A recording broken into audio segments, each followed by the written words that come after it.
जो निर्णय भारतीय जनता पक्षाने GR मार्फत काढला, मगाशी मी म्हटल्याप्रमाणे गंडवणारा आहे, फसवणारा आहे. त्यांनी राधाकृष्ण विखे पाटील त्यांची समिती होती त्यालाही फसवलंय, गंडवलेला आहे.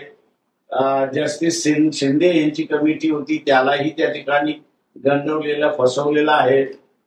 जरांगे पाटील आंदोलनात बसले होते, सगळे कार्यकर्ते त्यांना असताना फसवलेला आहे, गंडवलेला आहे, अशी असणारी परिस्थिती आहे.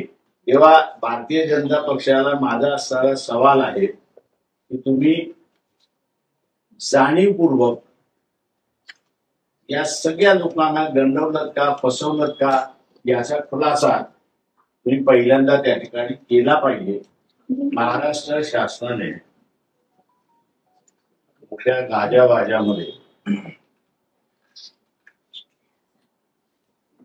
आम्ही मराठा समाजाला कुणबी संबोधावं अशा रीतीने असताना GR जाहीर केला आणि अशी टिमकी मारली की न सुटणारा प्रश्न आम्ही सोडवू. ही दुर्दैव असं म्हणेल की भारतीय जनता पक्षाने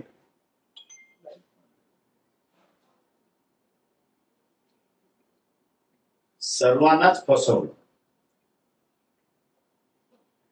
समिती होती, समितीलाही फसवलं होतं. ज्युडिशियल कमिटी होती, शिंदे होते, त्यांनाही फसवलेलं आहे.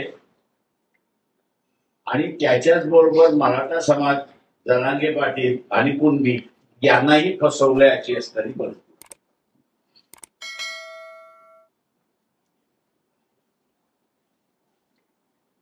कोणाच्याच हाताला काही लागलं नाही अशी असणारी परिस्थिती. वंचित बहुजन आघाडीची जी भूमिका होती की ओबीसीचं आरक्षण ओबीसीलाच राहिलं पाहिजे आणि मराठा समाजाला आरक्षण द्यायचं असेल तर त्यांचं ताट हे वेगळं असलं पाहिजे, तरच मराठा समाजाला आरक्षण मिळू शकतं. ती भूमिका शासनाने घेतली नाही. तर शासनाने सर्व मराठा हे कुणबी समजावेत म्हणून असा जो GR काढला,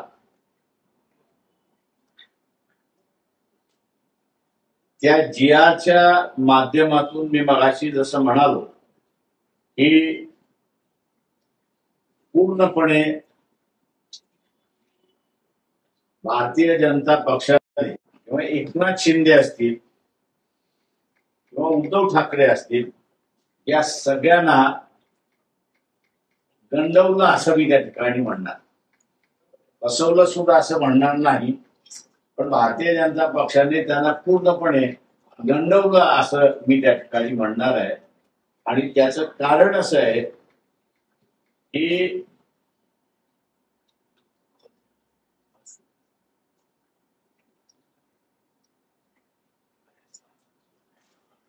17/10/2023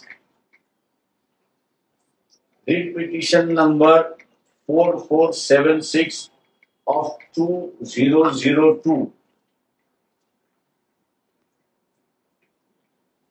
जगन्नाथ डी होले विरुद्ध स्टेट ऑफ महाराष्ट्र हा निर्णय जो आहे तो हायकोर्टचे माजी न्यायाधीश मार्ला पार्ले आणि AS बग्गा या दोघांनी दिलेला आहे. या दोघांनीही या जजमेंटच्या पॅरा 13 मध्ये जे नमूद केलेलं आहे ते मी आपल्या समोर या ठिकाणी वाचून दाखवतो, कारण का ते महत्वाचं आहे अशी असणारी परिस्थिती आहे. If the impunged decision which is based on sole document is accepted in the instance case, the entire Maratha community in the state of Maharashtra will have to be accepted to be belonging to Kunbi dash other backward classes, and this would result in nothing short of social absurdity. The original register which we have pursued by us proves the document submitted by the complainant, and at no point of time the veracity was challenged by the respondent number 3 before the committee. The decision of the committee validating caste claim of respondent number 3 is without reason, and the conclusion arrives in the impugned decision totally lacks the educator parameter. As the Caste Verification Act has been brought into force from 1810-2001, the committee is quasi-judicial body and its findings are required to be supported by reasons on assessment of evidence placed before it by the respective parties. The committee's findings are thus grossly erroneous on this account as well, and such findings, without setting out the reason thereof, are ab initio void. आता या निर्णयाप्रमाणे सर्वच मराठा समाजाला कुणबी संबोधिता येत नाही. त्याच्या अगोदरच्या paragraph मध्ये कुणबी ही काही जात नाही, कुणबी हा व्यवसाय आहे असं नमूद करण्यात आलेला आहे. हा निर्णय सुप्रीम कोर्टातही गेला आणि सुप्रीम कोर्टाने सुद्धा शिक्कामोर्तब त्या ठिकाणी मारलेला आहे की सर्वच मराठा ही कुणबी आहे असं सरसकट त्या ठिकाणी धरता येत नाही. आणि म्हणून जो निर्णय भारतीय जनता पक्षाने GR मार्फत काढला, मगाशी मी म्हटल्याप्रमाणे गंडवणारा आहे, फसवणारा आहे. त्यांनी राधाकृष्ण विखे पाटील त्यांची समिती होती त्यालाही फसवलंय, गंडवलेलं आहे. जस्टिस शिंदे यांची कमिटी होती त्यालाही त्या ठिकाणी गंडवलेलं, फसवलेलं आहे. जरांगे पाटील आंदोलनात बसले होते, सगळे कार्यकर्ते त्यांना असताना फसवलेलं आहे, गंडवलेलं आहे, अशी असणारी परिस्थिती आहे. जेव्हा सुप्रीम कोर्टाने असं म्हटलेलं आहे की सर्वच मराठ्यांना कुणबी म्हणून आपल्याला संबोधता येत नाही, त्यावेळेस हा GR बेकायदेशीर आहे, कायद्याला धरून नाही, एका इस्टॅब्लिश निर्णयाच्या विरोधात आहे. आणि म्हणून जो काही आनंद मराठा समाज व्यक्त करतोय तो क्षणिक आहे असं मी त्या ठिकाणी मानतो. त्याचा हा निर्णय ज्या ज्या वेळेस कोर्ट केला जाईल त्या त्यावेळेस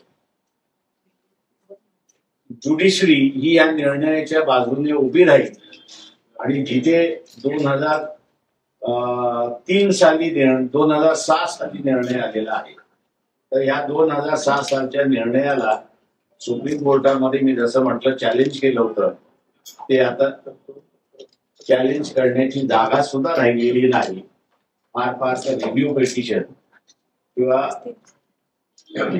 क्युरेटिव्ह पेटिशन हे 2 त्या ठिकाणी फक्त टाकता येतात अशी परिस्थिती आहे.